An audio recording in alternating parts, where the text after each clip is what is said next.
নমস্কার, আরও একটা গুরুত্বপূর্ণ আপডেট নিয়ে চলে এলাম। খুব গুরুত্বপূর্ণ ভিডিও। চ্যানেলে ফার্স্ট টাইমে থাকলে চ্যানেলটাকে সাবস্ক্রাইব করে বেল আইকনটা টিপে রাখতে হবে। আজ কথা বলবো চুক্তিভিত্তিক কর্মীদের নিয়ে। হ্যাঁ, অর্থ দপ্তরে জমা পড়ল বিধায়কের চিঠি। এইবার কি বেতন বৃদ্ধি হতে পারে? বেতন বৃদ্ধি হবে কি? আজকের এই ভিডিওতে বিস্তারিতভাবে ব্যাখ্যা করব। অবশ্যই চ্যানেলে নতুন হয়ে থাকলে চ্যানেলটাকে সাবস্ক্রাইব করে বেল আইকনটা টিপে রাখতে হবে লেটেস্ট গুরুত্বপূর্ণ আপডেট পাওয়ার জন্য। আপনারা কোন দপ্তরে কাজ করেন অবশ্যই কমেন্ট সেকশনে জানাবেন। স্টেপ টু স্টেপ আজকের আপডেটটি আমাদের সামনে তুলে ধরছি। একদম অফিসিয়ালি আপডেটে আছি।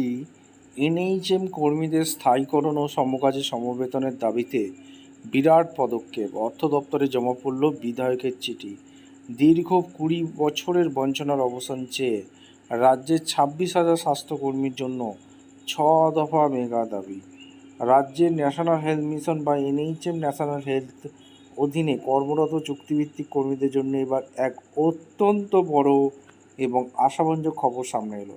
দীর্ঘদিন ধরে স্থায়ীকরণ এবং সমকাজে সমবেতনের দাবিতে লড়াই চালিয়ে যাওয়া এই স্বাস্থ্যকর্মীদের পাশে দাঁড়িয়ে এবার সরাসরি রাজ্যের অর্থমন্ত্রীর কাছে চিঠি পাঠালেন সোনারপুর উত্তর কেন্দ্রের বিধায়ক দেবাশিস ধর মহাশয়।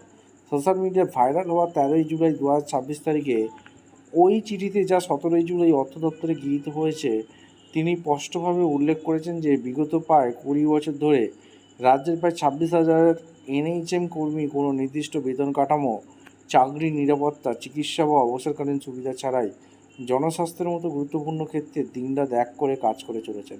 সাম্প্রতিক রাজ্যে বাজারেও তাদের বঞ্চনার কথা উল্লেখ করা হয়নি। এই মেহনতি কর্মীদের দুর্দশার কথা বিবেচনা করে বিধায়ক ওই চিঠিতে মোট 6 দফা দাবি, মেগা দাবি জানিয়েছেন, যার মধ্যে অন্যতম হল অবিলম্বে রাজ্যের সমস্ত এনএইচএম কর্মীদের স্থায়ীকরণ বা সমকাজে সমবেতন প্রদান, একটি স্বচ্ছ নির্দিষ্ট পে স্কেল বা বেতন কাঠামো চালু করা, বার্ষিক ইনক্রিমেন্ট, চিকিৎসা অবসরকালীন সুবিধা প্রদান এবং দীর্ঘমেয়াদী পলিসি তৈরির মাধ্যমে চাকরি নিরাপত্তা সুনিশ্চিত করা। অর্থ দপ্তরের এই গুরুত্বপূর্ণ চিঠি জমা পড়ায় স্বাভাবিকভাবেই নতুন করে তুমুল আশায় বুক বাঁধছেন রাজ্যের হাজার হাজার চুক্তিভিত্তিক এনএইচএম কর্মীদের। অবশ্যই আপনাদের মতামত কমেন্ট সেকশন করে জানাবেন। এনএইচএম কর্মীদের কি ভাগ্য ফিরতে পারে?